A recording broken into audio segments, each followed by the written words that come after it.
Olá, pessoal. Estamos aqui em mais uma etapa da nossa web jornada científica para o ensino médio. E nessa segunda atividade, a gente vai conversar um pouco sobre a estatística, que foi justamente o ponto de parada da nossa conversa anterior.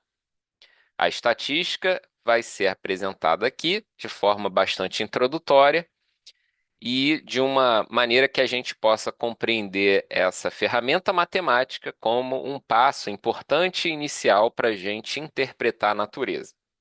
Eu sou o professor Jacques Nichelli, do Instituto Militar de Engenharia, atuo nas áreas de engenharia química e engenharia de defesa, e essa atividade é realizada por meio de de um projeto que envolve a FAPERJ, o IME, e também recebemos o apoio do Instituto Federal do Rio de Janeiro e da FATEC, em especial da Escola Técnica Estadual em Barier.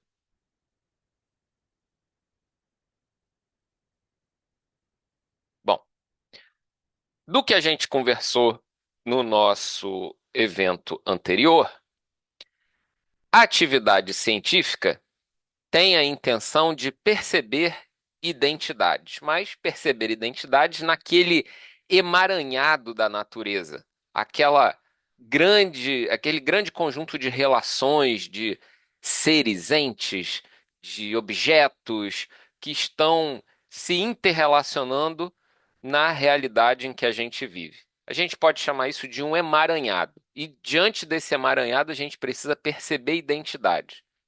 E esse trabalho da atividade científica nos desafia de maneira especial por conta do grande volume de dados e informações disponíveis. São tantas informações, tantos dados, que para perceber as identidades, muitas vezes há uma certa confusão. A gente precisa de uma forma organizada de proceder dessa maneira. O cientista ele vai olhar a natureza para perceber essas identidades e coletar informações.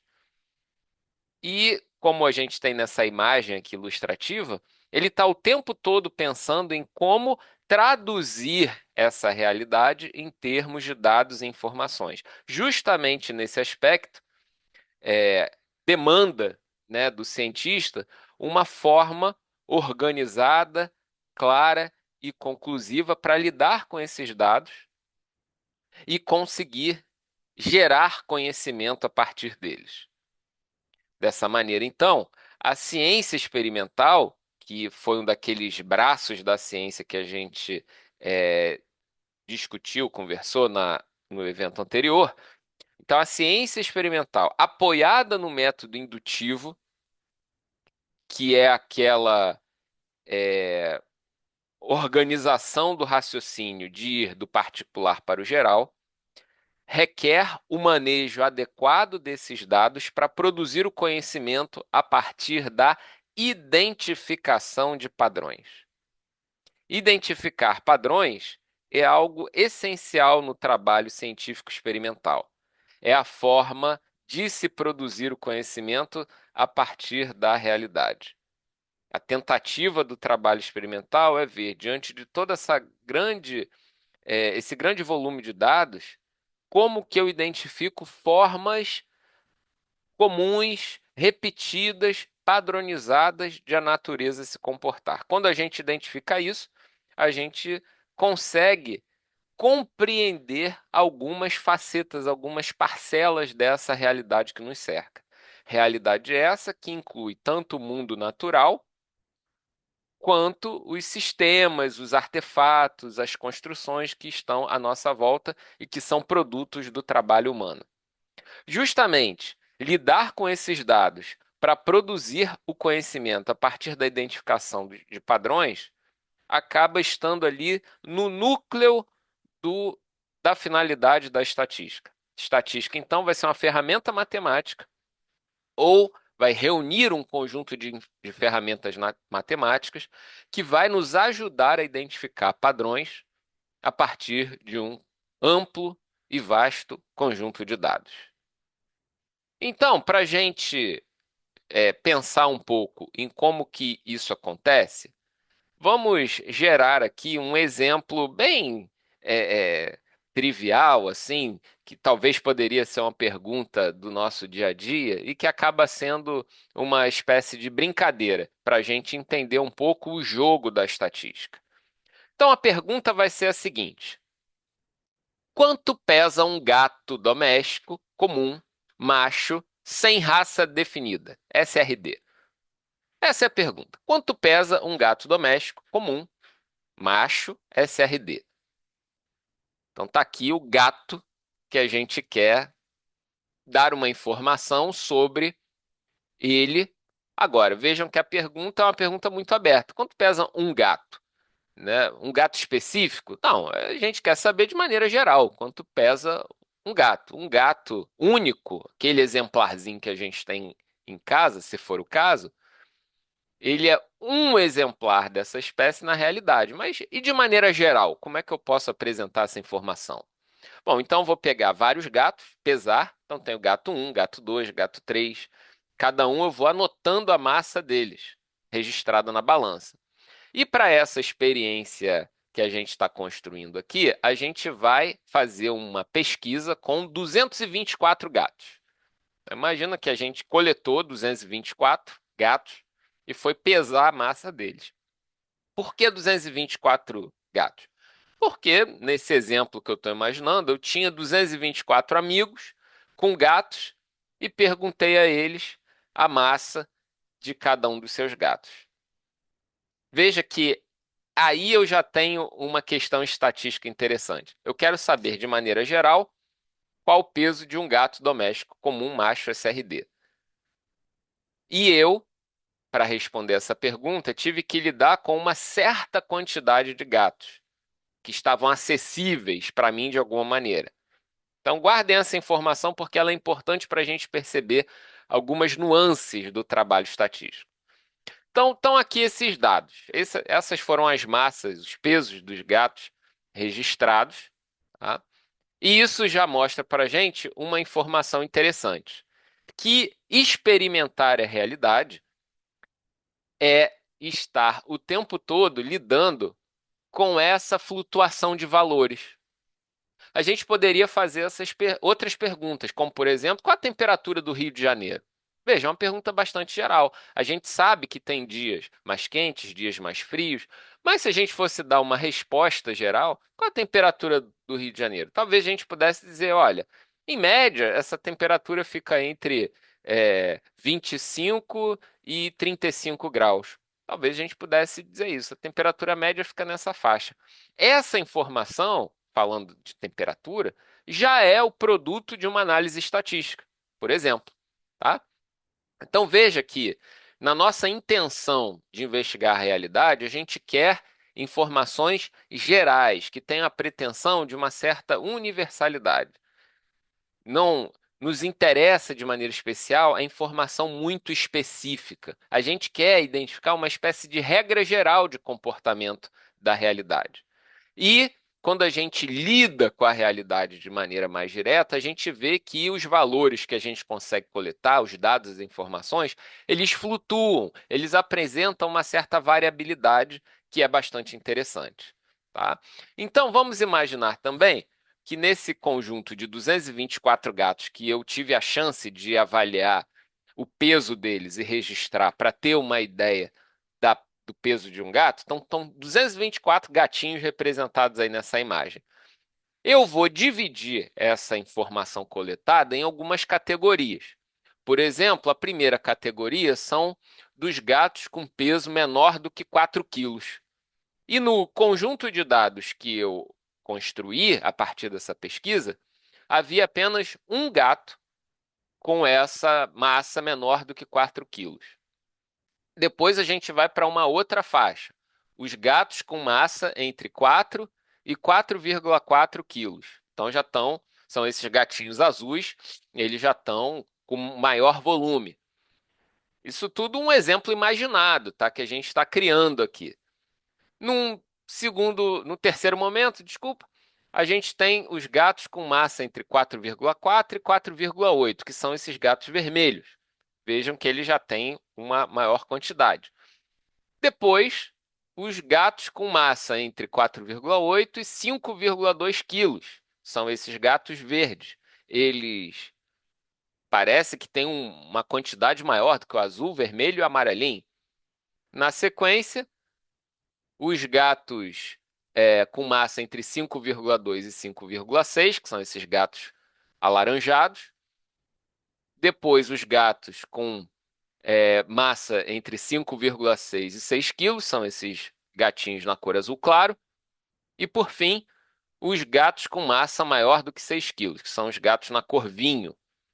Bom, isso, como eu disse, é um exemplo imaginado. A gente está pegando aqui valores, imaginando mais ou menos a massa desses gatos e pensando que foi um experimento que eu conduzi de avaliar a massa dos gatos de 224 amigos que eu tinha que tinham um gatinho de estimação e que tinham condições de avaliar a massa deles. Isso, de certa forma, já ilustra um pouco o trabalho estatístico. Reunir dados, organizar dados. Aqui a gente organizou esses dados em classes. Bom, só que essa forma de exibir esses dados, ela não é muito clara para a gente, porque quando eu olho assim esses dados, como vocês estão vendo aqui na tela comigo, a informação fica um pouco confusa. Os gatos aqui organizados têm um vermelho, um laranja, um azul, um verde e tal, mas quantos gatos tem de cada categoria? A gente pode organizar essas informações de maneira mais separada.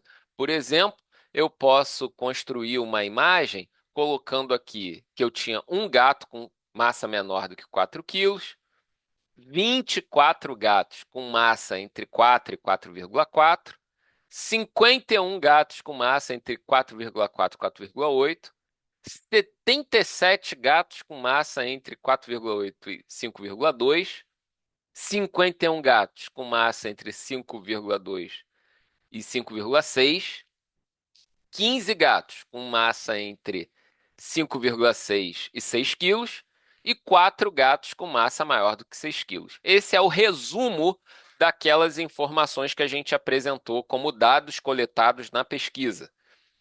Vejam que essa imagem já tem uma forma mais interessante. A gente sabe, olhando aqui a imagem, que eu tenho os gatos com peso mais baixo, essa massa vai crescendo nas faixas de 0,4 em 0,4 gramas, e existe uma distribuição de valores para cada classe de pesos desses felinos.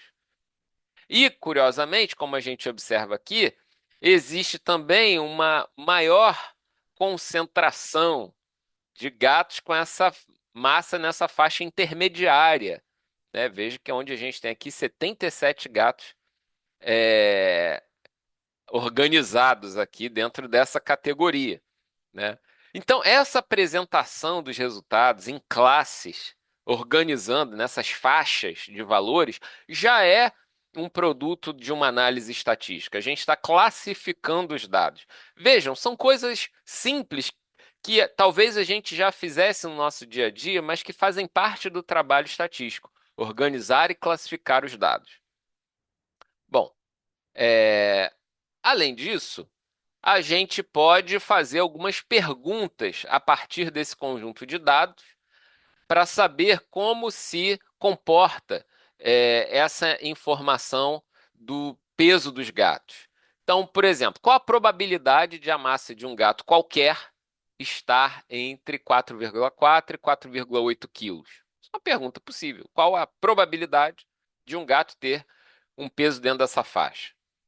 Qual a massa mais provável de um gato? Outra pergunta interessante. Qual a massa média dos gatos? Pegar todos os gatos possíveis, qual seria a massa média de um gato? Como variam as massas dos gatos? Outra pergunta, é diferente de saber a massa média. Eu quero saber um pouco mais como se distribuem esses valores. E uma pergunta também interessante: se fossem pesados outros 224 gatos, a distribuição das faixas de valores seria a mesma? Porque a nossa faixa de valor tinha lá 1, 20 e pouco, 51, 77 e tal. Se eu pegasse outros gatos, será que seriam a mesma? A mesma distribuição? Muito provavelmente que não, né? Então, essas questões são típicas, questões típicas da estatística. E para a gente lidar com essas questões, a gente sempre demanda algumas ferramentas adequadas, que são as ferramentas que a estatística nos oferece. Uma das formas de organizar, por exemplo, essa informação sobre a massa dos gatos envolve a gente fazer um mapa de distribuição de frequências dessas massas dos gatos. É um gráfico, ou seja, representar essa informação de uma forma gráfica. Aqui no eixo vertical, a gente tem a frequência, ou seja, a quantidade de valores dentro de cada faixa de cada um deles. Então, a gente tem um gato aqui com com uma massa menor do que 4, 24 gatos com a massa entre 4 e 4,4, 51 nessa faixa aqui de 4,4 e 4,8, 77, né? Aqui essas barras elas são colocadas de maneira é, adequada nos tamanhos, mostrando essa proporção de valores, né? O 77, 51, 15 e 4 valores. Vejam que a gente tem um perfil, um desenho dessa distribuição, dessas quantidades de gatos com essa massa dentro de cada faixa, né? Isso tudo é trabalho da estatística. E o que é interessante quando a gente faz essa análise é que quando a gente interage com a realidade e organiza essa informação, a gente fica com uma noção mais clara de como esses dados variam. Essa distribuição de valores, ela mostra para a gente como que a massa dos gatos varia, como que os gatos não têm exatamente a mesma massa, como as pessoas não têm a mesma massa, como que várias coisas da realidade têm uma informação que é uma propriedade delas bastante geral, e como cada indivíduo daquele tipo tem uma informação própria, mas, de forma geral, quando a gente quer compreender o comportamento da realidade como um todo, a gente vê que essa informação, esse dado, ele flutua, ele varia, de modo que a gente percebe que parece que essa é uma característica da realidade de fato. Diferente daquelas contas que a gente faz em algumas disciplinas, como matemática, física e química, onde os valores que a gente obtém são valores únicos e precisos, quando a gente se depara com a realidade, a gente vê que essa precisão total ela não é conseguida, porque cada elemento de um determinado tipo apresenta uma informação própria e, no conjunto, a gente observa uma grande variabilidade desses resultados.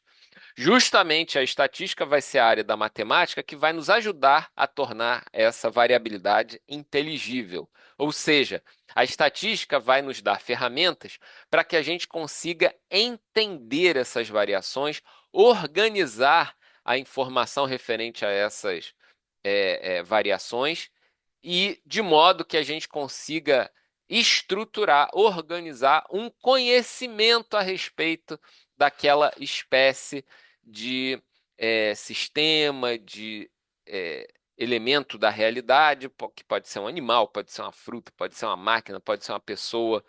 Então, a estatística tem essa finalidade, organizar os dados de maneira que as variações, as flutuações, elas sejam inteligíveis. Se não houvesse variações na natureza, se essa variabilidade não existisse, se todos os elementos tivessem a mesma e exata massa, a estatística não faria o menor sentido, tá? Então a estatística ela vai nos ajudar a dar conta dessa variabilidade para que a gente consiga produzir algum conhecimento usando o método indutivo, indo do particular para o geral, de modo que as nossas, como a gente trabalhou no evento anterior, as nossas crenças verdadeiras justificadas sejam possíveis, tá?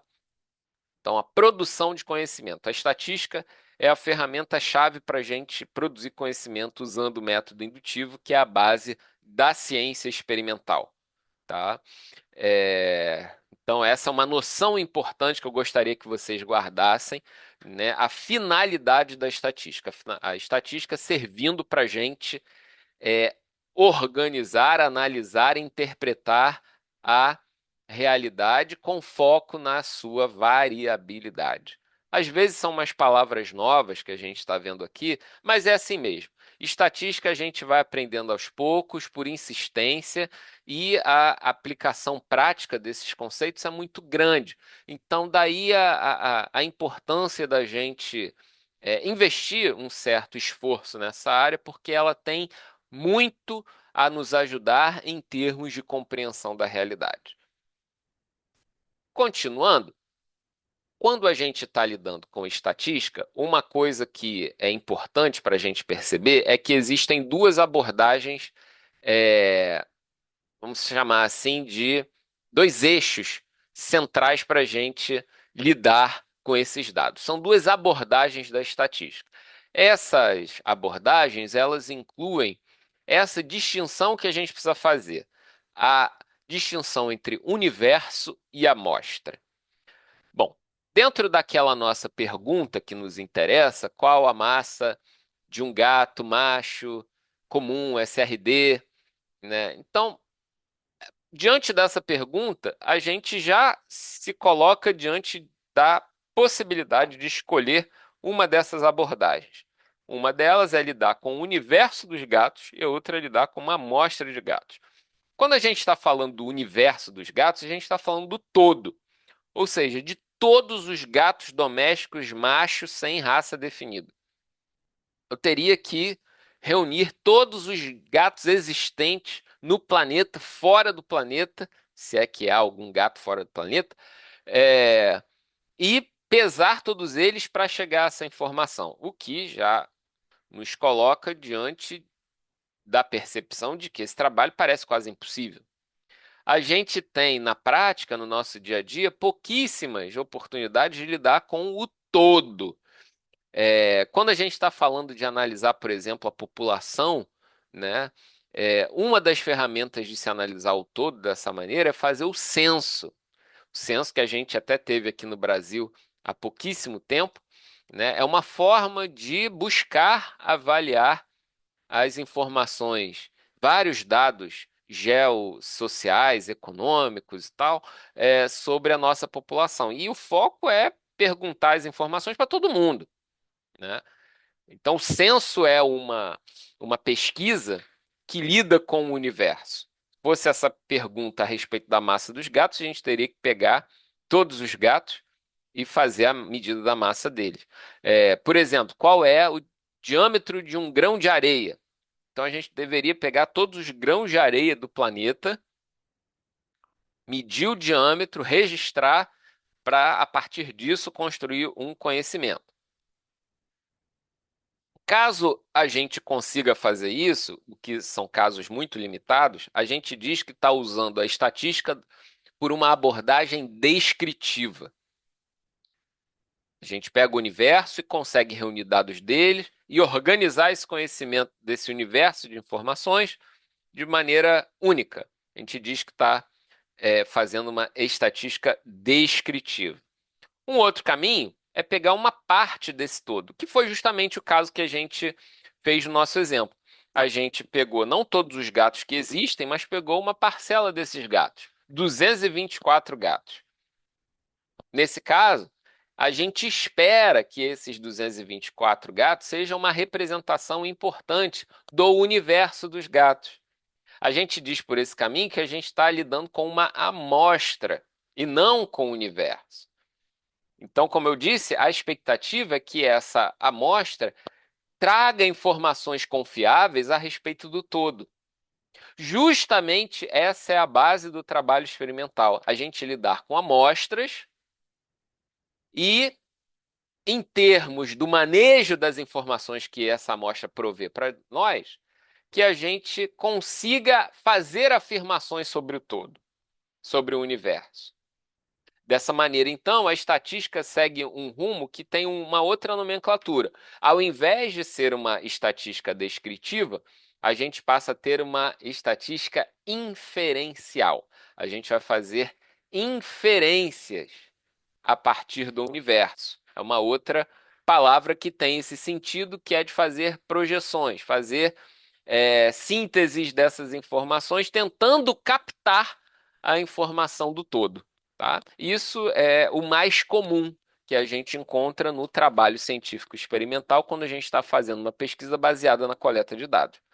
Só que a gente precisa saber se, por exemplo, se esses 224 gatos que eu entrevistei, se eles, entrevistei, mal dizendo, né, que eu pesei, se eles são uma amostra confiável da realidade, se eles conseguem exibir a variabilidade típica que a gente encontra no universo dos gatos. Essa também é uma boa pergunta. São preocupações que a gente tem que ter. Imagina que todos os gatos à minha volta tenham sido de uma mesma família de gatos, né, muito próximos entre si. Então, você talvez imagine, eles devem ter mais ou menos o mesmo tamanho. Se eu pegasse todos os gatos existentes, talvez eu me depare com uma faixa maior de valores, com outras concentrações de valores, tal. Bom, isso é um problema permanente quando a gente está lidando com estatística, né? Imagina que, por exemplo, você vai numa determinada localidade e você quer saber a preferência das pessoas pelas cores. Aí você vai numa cidade, pergunta para 1.000 pessoas daquela cidade e você descobre que 70% da população gosta da cor, preferencialmente da cor azul. E aí você vai usar, olha, então o ser humano, olha como é que tem a tentativa de pegar a amostra e falar sobre o todo. Então o ser humano tem preferência pela cor azul. Olha, como é que 1.000 pessoas de uma determinada cidade podem representar o todo de maneira tão segura? Essa é uma palavra importante. A segurança dessa informação que a amostra nos fornece, mas na pretensão de falar sobre o todo. Alguém poderia pegar essa cidade que a gente está imaginando e ver que as pessoas gostam da cor azul, porque a bandeira da cidade é da cor azul e as pessoas têm uma identificação com a bandeira, mas isso, na verdade, faria com que a nossa amostra fosse enviesada, que ela tivesse uma tendência, ela tivesse um comportamento que guiasse os dados para um determinado valor, fazendo com que essa amostra seja pouco representativa da variabilidade da preferência das cores pelos seres humanos. Então, talvez fazer essa pesquisa com 1.000 pessoas de uma mesma cidade seja uma amostragem ruim. A gente precise pegar 1.000 pessoas de cidades diferentes, uma de cada cidade que o seja, para a gente tentar representar essa variabilidade de forma melhor. Isso é um problema para a estatística, tá? Então, nessa minha apresentação da estatística bem inicial, eu estou querendo deixar vocês a par do problema que envolve manejar dados, coletar amostras e a tentativa de falar sobre o todo na forma de uma regra geral a partir de uma amostra. Então, a pergunta central dessa disputa entre o universo e a amostra é como amostras conseguem fornecer informações sobre o todo, ou seja, sobre o universo. Como essas amostras são capazes de fornecer informações seguras a respeito do todo. Esse é um problema estatístico que a gente precisa perceber, tá? Bom, e aí, nesse sentido, a gente dispõe de algumas ferramentas estatísticas e eu vou apresentar para vocês algumas ferramentas estatísticas básicas, só para a gente ter ideia do que a gente pode fazer com o apoio da matemática para extrair essas informações a partir de um conjunto de dados. Uma dessas ferramentas são os histogramas. Esses histogramas são aquelas figuras que apresentam as distribuições de frequência dos valores. Outra ferramenta que existe são as medidas de tendência central, tá? Essas medidas de tendência central, elas apresentam onde que acontecem as maiores concentrações de valores, tá? Elas são informações que nos trazem a ideia de um certo comportamento médio. Médio é uma propriedade estatística ligada a essas medidas de tendência central. Outro conjunto de ferramentas diz respeito às medidas de dispersão. Essas medidas de dispersão mostram como os valores se espalham no conjunto de dados. Então, veja que ela vai na contramão das medidas de tendência central. Enquanto as medidas de tendência central elas mostram onde os valores se concentram, as medidas de dispersão elas mostram como os valores se espalham.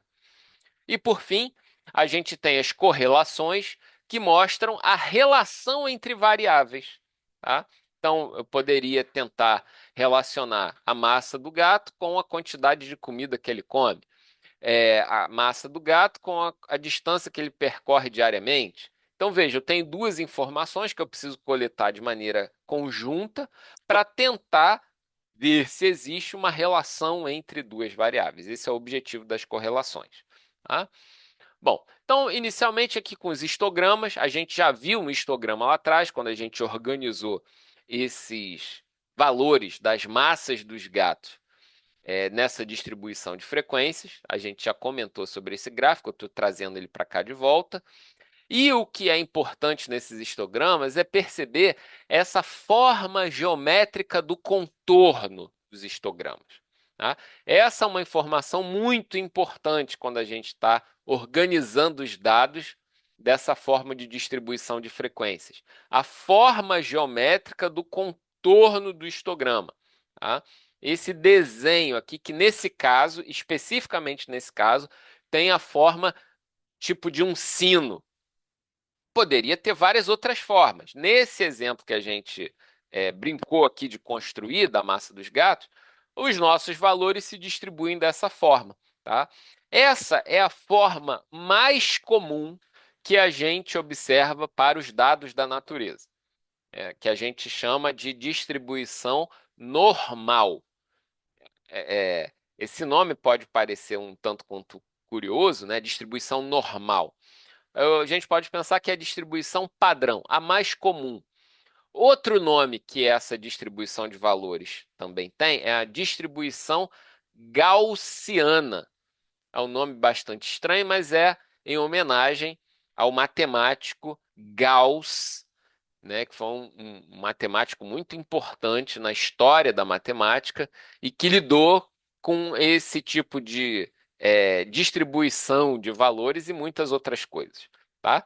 É, então, a forma geométrica do contorno dessa distribuição, ou seja, do histograma, que é uma informação essencial e que nos ajuda muito a compreender como que essa variabilidade se organiza. Bom, agora sobre as medidas de tendência central. A gente tem a média que é calculada como a soma de todos os valores dividido pela quantidade de valores. A gente tem a moda, que embora a gente tenha a noção de moda lá da área do vestuário, por exemplo, mas moda é uma grandeza estatística que representa o valor central da classe de maior frequência, então o valor central da faixa que teve a maior frequência de valores. No caso aqui, é o valor central dessa faixa aqui, 4,8 a 5,2. E a mediana, que representa o valor central do ordenamento crescente dos valores. O que que isso quer dizer? Que eu coloco todos os valores em ordem crescente e vejo qual valor ocupa a posição central geometricamente mesmo. Tá? Então tem uma lista de valores, qual o valor que está no meio dessa sequência ordenada de valores. Tá? Assim que se observa a mediana. Média, moda e mediana. São três ferramentas estatísticas que buscam avaliar a tendência central dos valores, ou seja, onde há maior concentração de valores num conjunto de dados. Quando a gente pega as massas dos 224 gatos, estão aqui, por exemplo, alguns valores desse experimento. Vamos imaginar que quando a gente reuniu todos os valores das massas dos 224 gatos, eles estão organizados nessa tabela aqui para a gente. Então, o gato 1 tem 4,2 quilos, o segundo 5, o terceiro 5,1, por aí vai. Tá? E usando essas ferramentas estatísticas, por exemplo, a média, a gente descobre que a média a média de massa dos gatos é 5,08. Tá?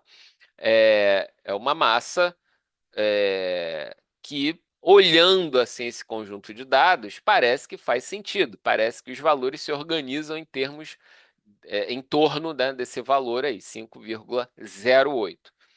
Esse é o resultado daquela conta, né, de pegar todos os valores, somar e dividir pela quantidade de gatos. A moda é o valor mais frequente, ou o, o valor central da faixa de valores mais frequente. Então, investigando esse conjunto de valores, a gente veria ali a moda como 5,2. E por fim, a mediana. A mediana é o resultado do ordenamento desses valores, tá? E a identificação da posição central, 5,1 quilos. Tá? Então, botei todos eles em ordem crescente e vi qual valor ocupa a posição central. Agora, só um detalhe sobre a moda. Se você lembra aqui da imagem da tela anterior, você viu aqui que o valor está entre 4,8 e 5,2. Eu coloquei aqui valor central da classe de maior frequência. Olhando aqui essa figura, o valor seria 5, que é o valor central dessa faixa de valores. E quando eu expus aqui a moda como 5,2, na verdade eu fiz isso de propósito para chamar a atenção do seguinte: a moda ela também é definida como o valor mais frequente. Tá? Então, se eu tenho esses valores todos detalhados como eu tenho aqui, eu posso identificar a moda como o valor mais frequente. E a gente vê ele várias vezes aqui, ó, 5,2 tem aqui, tem aqui, tem em todas as linhas tem, ó, tem aqui, tem aqui, tem aqui, tá? Várias vezes esse valor 5,2 se repete, tá? Então, individualmente, para esses valores medidos, o 5,2 foi o valor que mais se repetiu, então ele vai ser a moda desses valores, tá? Tanto faz, na verdade, eu preciso escolher qual a forma de calcular essa moda. Se vai ser o valor central de uma faixa ou se vai ser o valor mais frequente, tá? Então, a moda tem essas formas diferentes de serem calculadas em função de como os dados estão organizados. Bom, um exemplo mais simples para a gente entender o procedimento agora, como que essas contas são feitas. Então, eu vou pegar um conjunto de dados muito menor, só para a gente ver as contas serem feitas, tá? Então, vamos imaginar um conjunto de dados pequenos constituído por esses valores ali, 5, 4, 2, 3, 1, 6 e 5, tá? Bom, então vamos operar, fazer as contas que resultam na média, moda e mediana desses dados. Bom, a média. A média, como a gente apresentou previamente, basta você somar todos os valores e dividir pela quantidade de valores. Nesse caso, vai ser 5 mais 4 mais 2 mais 3 mais 1 mais 6 mais 5, dividir por 7, que 7 é o número total de valores. Nesse caso, o valor que a gente encontra é 3,71. Com relação à moda, se a gente considera a moda como o valor mais frequente, a gente vê aqui o 5 se repetindo nesse conjunto de dados duas vezes. O 5, portanto, será a moda. E a mediana exige que, inicialmente, eu organize esse conjunto de dados de forma crescente e identifique o valor que ocupa a posição central. Nesse caso, a mediana vai ser o número 4. Tá? Então, veja que cada ferramenta estatística apresenta um resultado diferente, tá? Mas essas ferramentas, embora levem a resultados distintos, elas nos ajudam a compreender como que os valores se concentram em torno de um valor específico. A estatística também ela mostra sua força, sua potencialidade mais robusta quando o meu conjunto de dados é grande. Tá? Quando o meu conjunto de dados é grande, eu consigo fazer afirmações mais seguras. Quando o meu conjunto de dados é muito pequeno, a gente acaba tendo limitações nessas ferramentas para dizer sobre o todo. Tá? Então, se esse conjunto de valores aqui for uma amostra, é uma amostra muito pequena. Se esse conjunto de valores for o universo, né, pode ser, eu tenho apenas 5 valores ali possíveis é, a partir de uma pesquisa que eu fiz, né? Eu imagino, eu produzi 7 camisetas e eu quero saber o tamanho das etiquetas que foram pregadas nessas 7 camisetas. Nesse caso, a gente está lidando com o universo, porque só me interessam essas 7 camisetas. Eu não estou interessado em todas as camisetas que existem, tá? Então, aí nesse caso, a gente faria uma estatística descritiva e não uma estatística inferencial. Tá? Bom, então dessa forma aqui a gente entende com um pouco mais clareza como que essas operações são feitas, né, para chegar nos valores, como que essas fórmulas são usadas e nisso a gente já está fazendo estatística. Bom, outra ferramenta, outro conjunto de ferramentas importantes diz respeito à dispersão, ou seja, como os valores se espalham, né, ao invés de como que eles se concentram. E as ferramentas importantes, uma delas é a amplitude, definida como o maior valor menos o menor. O desvio absoluto médio é outra ferramenta, que é a soma das diferenças em módulo de cada valor em relação à média. Então, essa que é a ideia do desvio absoluto médio. Primeiro eu preciso da média, depois eu vou calcular a diferença de cada valor em relação à média, botar tudo com um sinal positivo, esses resultados, e dividir pela quantidade de valores que eu tenho. Esse é o desvio absoluto médio. E a variância é parecido com o desvio absoluto médio, só que a gente vai elevar essas diferenças ao quadrado, tá? E a divisão aqui, se eu estiver lidando com amostras, vai ser n-1. Tá? Então, é assim que se faz a conta. As ferramentas estatísticas, às vezes, elas são um pouco, vamos chamar assim, de feias, exigirem que a gente faça contas um pouco grandes, mas o resultado que a gente obtém com essas informações são resultados importantes. Por isso, por conta dessas contas que às vezes são um pouco chatinhas de fazer, mas por isso que a gente muitas vezes precisa de ferramentas para nos ajudar a fazer essas contas. Calculadoras adequadas, ferramentas com o uso do computador. E justamente uma ferramenta para fazer essas contas e que seja bastante útil para a gente vai ser o foco do mini curso, que vai ser a próxima atividade da nossa web jornada. Um mini curso usando, por exemplo, a ferramenta Scilab, que vai ser o foco do nosso treinamento. Tá? Então, é isso, assim, essas ferramentas estatísticas, elas são muito úteis, mas elas às vezes têm umas formas de se calcular que são um pouco, aparentemente um pouco complicadas, né? Vamos chamar assim, mas a gente dispõe de ferramentas, né, para fazer essas contas com mais facilidade. Então, no caso aqui do nosso conjunto de dados lá das massas dos gatos, a amplitude é de 2,5 quilos, ou seja, o maior valor menos o menor é 2,5 quilos. Isso quer dizer que o gato com maior massa e o gato com menor massa distam entre si por uma é, diferença de 2,5 quilos. Isso nos dá a ideia da faixa de variação da massa de um gato.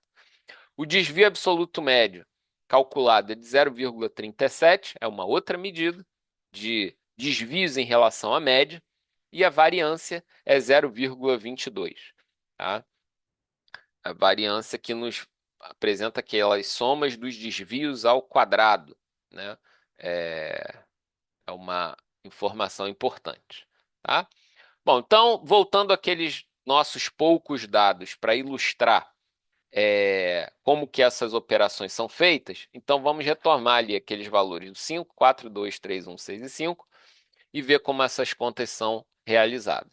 Então, primeiro a amplitude, eu vou pegar o menor valor identificado, desculpa, o maior valor identificado, que é o 6, menos o menor valor identificado, que é 1. Amplitude 6 menos 1, resultado 5. Tá? O desvio absoluto médio, eu vou precisar fazer essa conta. A gente já tinha a média, calculado anteriormente, eu vou fazer 5 menos a média, 4 menos a média, 2 menos a média, 3 menos a média, 1 menos a média, né? A sequência aqui.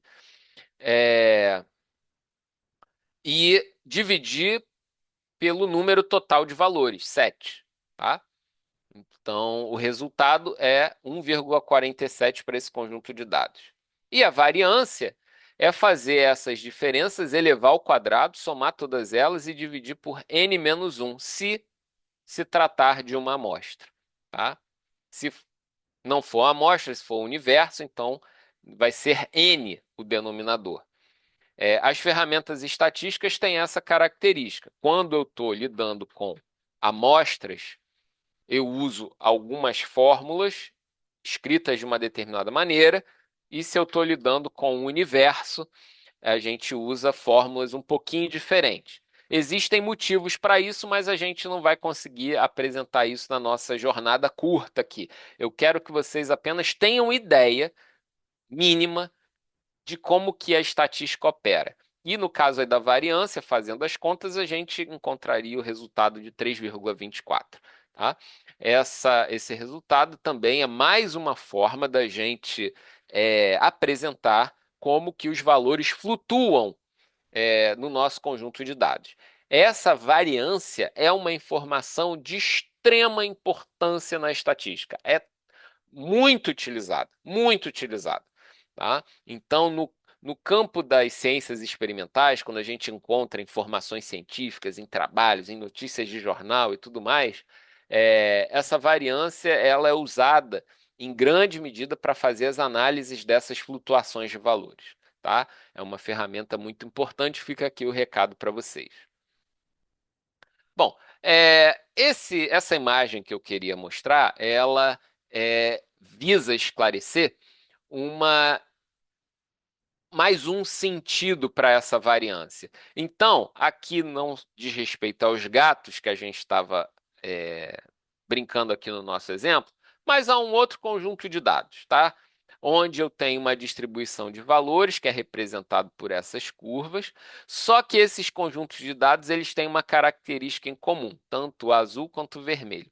A média dos valores é 100. Tá? Tanto para o conjunto de dados azul, essa distribuição de valores, tanto para o vermelho, esse mais pontiagudo, a média é 100. Só que para o conjunto de dados representados aqui por essa curva, esse desenho vermelho, a variância é pequena, ou seja, os valores eles flutuam pouco em torno da média. Os valores ficam mais concentrados em torno da média. Enquanto na linha azul, nesse desenho azul, a variância é grande, ou seja, os valores flutuam muito em torno da média. Isso também é o sentido da variância, como que os valores flutuam em torno do valor médio. Tá? Vejam que elas têm a mesma média, mas as flutuações de valores são diferentes. O que eu quero dizer com isso para vocês? Que quando a gente calcula a média de um determinado conjunto de dados, essa é informação muito limitada. Porque se existe uma variabilidade, a média ela não informa como a variabilidade acontece. Ela só diz onde os valores se concentram mais. Então, muitas vezes, para a gente lidar com a realidade, a gente precisa apresentar a média e a variância, por exemplo, né? Ou a amplitude também poderia ser, tá? A gente precisa de uma medida de tendência central e uma medida de dispersão, no mínimo, tá? E a gente às vezes fica muito contaminado pelo valor médio. Você que está na escola, você deve ver as médias das suas notas, a nota média da turma. Imagina, né? Se a gente tem, por exemplo, uma avaliação de uma determinada disciplina, vamos dizer, história. O professor de história deu uma prova e ele aplicou essa prova na turma e é, a média das notas foi 7. Essa é a informação. Ele pegou todas as notas, somou, dividiu pela quantidade de notas e o valor final foi 7. Bom, uma outra turma do mesmo professor, ele fez a prova e a média das notas foi 6,5. Tá, mas aí vamos pegar a turma 1 e a turma 2. Na turma 1, embora tenha ficado com a média das notas maior, 7, nessa turma, estamos imaginando aqui um exemplo, tá? Teve muitas notas altas e muitas notas baixas. Ou seja, teve uma variação muito maior dos resultados. Então, teve muitos alunos que tiraram uma nota muito baixa e muitos alunos que tiraram uma nota muito alta. Enquanto na turma 2, que teve a nota média de 6,5, a menor nota foi 5 e a maior nota foi 8. Então, teve uma faixa mais estreita de variação dos resultados, mas todo mundo ficou com nota azul, acima de 5. Embora a média da turma tenha sido 6,5. Qual turma teve um desempenho melhor, de maneira global? Veja como que a média é uma informação limitada, porque na primeira turma eu tive um maior espalhamento de valores, enquanto na segunda eu tive uma maior concentração de valores. Na segunda turma todo mundo ficou com nota azul, na primeira turma teve muitas notas vermelhas, né? Então, a média é uma informação muito limitada para dar conta dessa variabilidade. Por isso que a gente precisa sempre de uma medida de tendência central associada a uma medida de dispersão. E isso a gente já está fazendo estatística. Eu estou apresentando conceitos centrais da interpretação de dados a partir das ferramentas da estatística. Tá? E as correlações, ela explora a relação entre conjuntos de dados. Então, por exemplo, vamos imaginar a seguinte situação: uma pesquisa que vai ser feita por uma professora que quer investigar se existe relação entre o tempo de estudo dos alunos e as notas na prova final. E ela pega para fazer essa investigação uma amostra constituída por 10 alunos. Então tem lá o aluno A, o aluno B, o aluno C, o aluno D, e por aí vai, 10 alunos, e cada um vai dizer quanto tempo estudou e qual foi a nota da prova. E aí, veja, eu tenho aqui a quantidade de horas de estudo para cada aluno e a nota que cada um tirou na prova. Olha que curioso, quando se organiza esses valores num gráfico, onde eu tenho aqui no eixo horizontal as horas de estudo e no eixo vertical a nota da prova, eu tenho aqui essas cruzinhas marcadas, que são os valores que ela mediu, e eu consigo, a partir desses dados, construir matematicamente uma reta que passa por entre esses dados e que representa um certo comportamento médio dessa relação.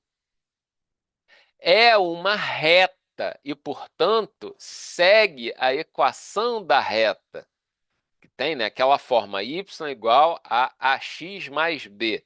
Então, aqui eu tenho o valor de A, aqui o valor de B. Esses valores de A e B eles são determináveis matematicamente. Eles se colocam por entre os dados coletados, tentando observar um comportamento geral. Veja que não passa exatamente em cima dos dados, passa por entre os dados. E que se eu tivesse, eu poderia até pensar, se eu tivesse uma amostra maior de alunos para fazer essa correlação, eu teria mais pontos ainda que reforçariam a qualidade dessa análise que a gente está empreendendo. E aí você vê o seguinte: esses dados, né, que a gente apresentou aqui mostram que conforme as horas de estudo são maiores, conforme o aluno gasta mais tempo para estudar, ele consegue uma nota maior. Em contrapartida, quem gastou pouco tempo com estudo parece que fica nas faixas menores de nota. Isso indica que existe uma palavra importante: correlação entre tempo de estudo e nota da prova. Essas correlações sempre aparecem quando a gente quer relacionar duas informações diferentes a respeito do que nos interessa investigar da realidade. Tá? E essas correlações elas podem ser de diferentes tipos.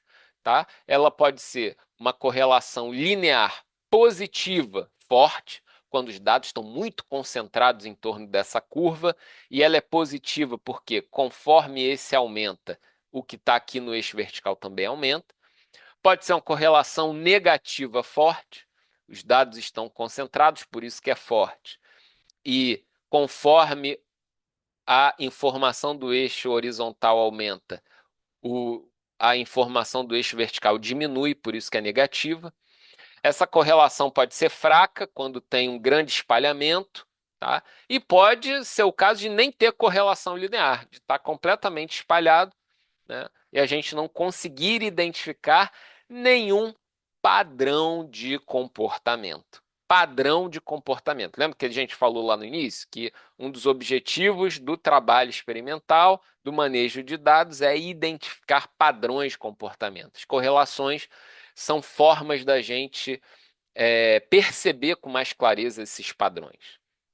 Tudo bem? Bom, então, o que que a gente pode dizer? Que a estatística ela nos ajuda a compreender a realidade a partir da coleta, organização, análise, interpretação e apresentação dos dados. Veja que para esses exemplos que a gente tratou aqui de maneira ilustrada, para tentar mostrar as potencialidades da estatística, a gente precisou imaginar um experimento para coletar dados. No caso do gato, a gente colocou vários gatos em cima da balança, teve que determinar a quantidade de gatos para serem pesados, visando responder aquela pergunta maior: quanto pesa um gato comum, macho, sem raça definida? A gente precisa organizar esses dados. A gente separou os dados em faixas de valores, fez gráficos e tal. A gente precisa analisar esses dados. Essa análise passa pelos cálculos que são possíveis a partir das ferramentas estatísticas, como médias, dispersões, coisas desse tipo. A gente precisa interpretar esses dados. Às vezes essa é uma etapa bastante difícil, porque aí você já deve ter até ouvido falar: ah, com estatística se prova qualquer coisa. Uma estatística mal usada certamente vai provar qualquer coisa. Na verdade, a gente precisa ter muito rigor quando a gente vai interpretar os dados e as informações que são produzidas pela estatística, para que a gente não diga qualquer coisa, mas que a gente diga informações seguras, tá? E também a apresentação dos dados, os gráficos e tal. Então, a estatística nos ajuda muito a isso, a construir esses gráficos, organizar esses gráficos, tirar a informação desses gráficos. Tá? É uma ferramenta central quando a gente está lidando com a ciência experimental, que é baseada no método indutivo. Bom, então, até repetindo o que eu acabei de dizer, a estatística é fundamental para a prática científica experimental, que se apoia no raciocínio indutivo, ou seja, ir do particular para o geral. E, por fim, cada ferramenta estatística deve ser escolhida e usada em função da pergunta que se quer responder a respeito do conjunto de dados. Então, toda vez que a gente vai pensar em usar estatística, a gente precisa ter uma pergunta muito clara a ser respondida. A gente até passou por algumas perguntas lá atrás. Qual a massa média dos gatos? Como a massa se distribui? Eu preciso ter muita clareza da pergunta específica que eu quero responder para escolher a ferramenta estatística adequada e aí sim fazer as contas. A estatística não é mera matemática. A estatística é uma matemática especializada para lidar com conjuntos de dados. Isso que é importante a gente perceber. Quando a gente está lidando com dados da realidade, a estatística vem como um conjunto de ferramentas adequadas para a gente fazer essa extração de informações. É lógico que a estatística usa muitas outras ferramentas da matemática geral, tá? Sem sombra de dúvidas, mas ela apresenta ferramentas próprias, né, que não fazem parte dessa matemática geral e que nos ajuda a interpretar esses dados. A estatística ela possui um vocabulário próprio, um conjunto de palavras próprio, tá, que é de bastante uso de quem trabalha com ciência experimental. Tá? Então, essa é uma percepção importante que a gente tem que ter para não sair repetindo a ideia de que com estatística a gente prova qualquer coisa. Estatística mal empregada, certamente, você consegue provar qualquer coisa, mas uma estatística séria conduzida por gente competente e bem intencionada, a gente vê que ela é muito séria e muito segura para gerar informações sobre o todo a partir de amostras. Bom, assim então a gente termina essa nossa segunda jornada da nossa web jornada científica para o ensino médio. E nesse momento, cabe a mim fazer agradecimentos especiais, inicialmente ao IME, que é a instituição a qual eu pertenço, e que sempre fomenta a possibilidade da gente desenvolver esses materiais, o Instituto Federal do Rio de Janeiro, em especial as unidades de Duque de Caxias e São Gonçalo, a FAETEC, em especial a Escola Técnica Estadual em Barier, que abriu as portas para a gente desenvolver esse trabalho de maneira conjunta, e a FAPERJ, que é a nossa agência de fomento do Estado do Rio de Janeiro, que sempre nos apoia dando subsídios para a pesquisa. Em especial, gostaria de agradecer aos professores Rafael Berrelho Bernini, do IFRJ, o professor Otávio dos Santos Gouveia Filho, também do FRJ, a professora Elane Barbosa da Silva, da FAETEC, Cristiano também, e o professor Tiago Janerini, do Instituto Federal da Unidade de São Gonçalo. Bom, tá aqui o meu contato, meu e-mail, jacker@m.eb.br.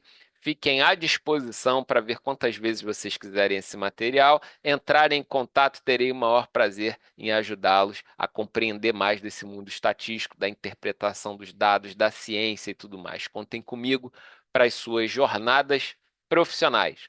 Um forte abraço, até a próxima e lembrando, a nossa próxima atividade da jornada é o nosso mini curso do Scilab.